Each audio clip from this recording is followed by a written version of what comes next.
Hi, my name is Cary Campbell, and I work here in the Department of Education at SFU.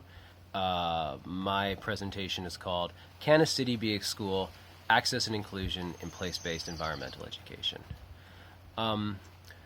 This research emerged through the last few classes I taught, working with my students, and sort of realizing the ways in which people didn't necessarily feel comfortable going out into public spaces, exploring, and conducting their own research.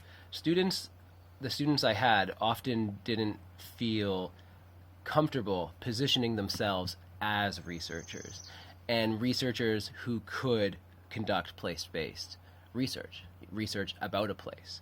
I think a lot of this stems from the way research is often presented in university context. This idea of a trickle-down sort of research, where research is something presented to students, tools of research, techniques that then they are supposed to, from these professors up above, and then they are supposed to go out into the world and, adhere to these techniques and enact these techniques. I was more and quickly I saw the limits of that in terms of place-based education, about what it means to explore and take advantage and learn about a place and conduct research about a place. And I was sort of interested in how we can think about research as something, something not trickled down, something that students and teachers alike enact and design for themselves. So what I did with my students in these classes was have them and me together design research practices, mostly qualitative research practices that take you out into public spaces and and are enacted by the students and also tried out as experiments to see like what works, what doesn't work, what you learn, what you run up against. And these could be, these could be lots of different things. They could be practices of walking and different types of qualitative mapping, soundscape walks, soundscape ecology practices, and different types of qualitative ecological research, such as, for instance, Timo Marin's event repertoire analysis that really they're really about situating the researcher, the observer, in their environment. So you're looking at ecology not from a disinterested, detached place, but from a place where you, the researcher, are there in the field, in the space, in the place, doing it, and you are an essential part of this. You're studying events, interaction events that happen around you. So my students started designing these practices, and we sort of had many discussions about why this was not present in some of their other classes. And it seems to follow, this idea that research is something that trickles down from the expert researchers to the students, follows from a logic that teaching in general is an added on appendix for profs or researchers. The idea that the expert professor, the professor who's truly the great researcher, goes to the best universities, they don't need to teach at all. Maybe minimal teaching, and if they're really truly top, no teaching. That seems to be a perversion of what a university is in the public sense. And I kind of have followed a line of thinking from Jan Masschelein and his colleagues at the Lab for Education and Society, where he repositions he looks at the etymology of the word university as universitas studi.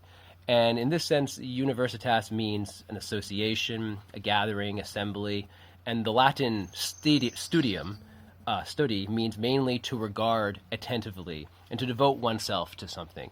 So if we look at this if we look at schools and we look at universities as these sites of gathering where we come together, not just the expert researcher and not just the students applying what the expert researcher has told them to apply, but as sites of gathering and collective study and thinking, we get some insight into, I think, what is lacking in a lot of academic discourses in education, specifically place-based environmental education. The fact that if we look at the discourse in place-based environmental education, a lot of it through the last 20 years has focused on the barriers implicit in formal schooling practices to place-based environmental education, how it's hard to do place-based education in formal schooling. And obviously this is true. Obviously there are many barriers to how to enact how can schools be sites of place-based education. But we're also, I think, when we focus too much on these formal institutional barriers, we miss like a different, understanding of school.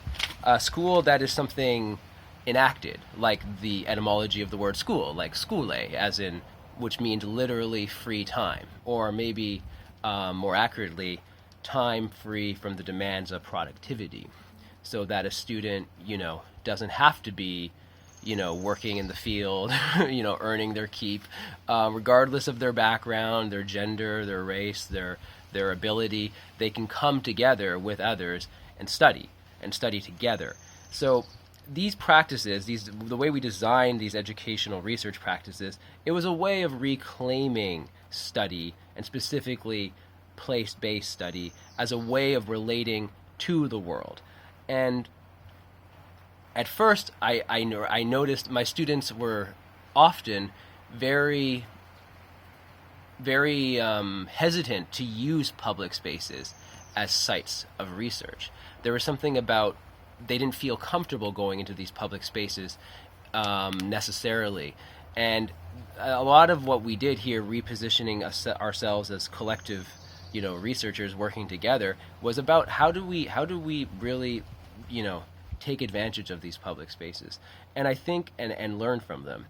And it's a way of thinking about school, and what school can be, as something that's enacted from the ground up, just as research is something enacted from the ground up, not in terms of its functions, sociological, economic, there's many different functions we can attach to education and to schools, but in terms of something enacted as a kind of space, time, matter configuration.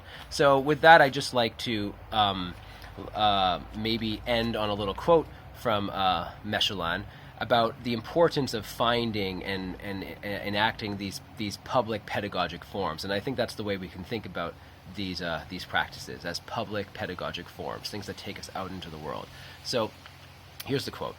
If these this is from his article, Turning the City into a Milieu of Study. So, if these public pedagogic forms find a place, that is, if the gatherings become situated happenings, they turn learning and research into collective and public study, and turn learners and researchers, for that matter, into students and scholars.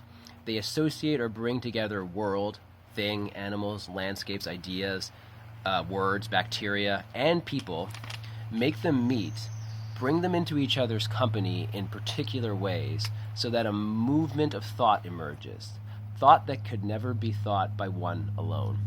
And I think that's the interesting thing, is that I couldn't have done this, alone.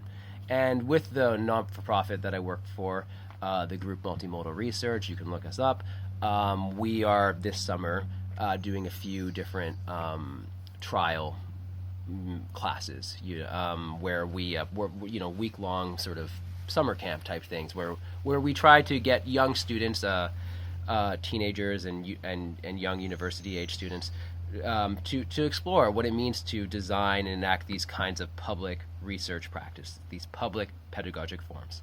All right, thanks so much. Take care.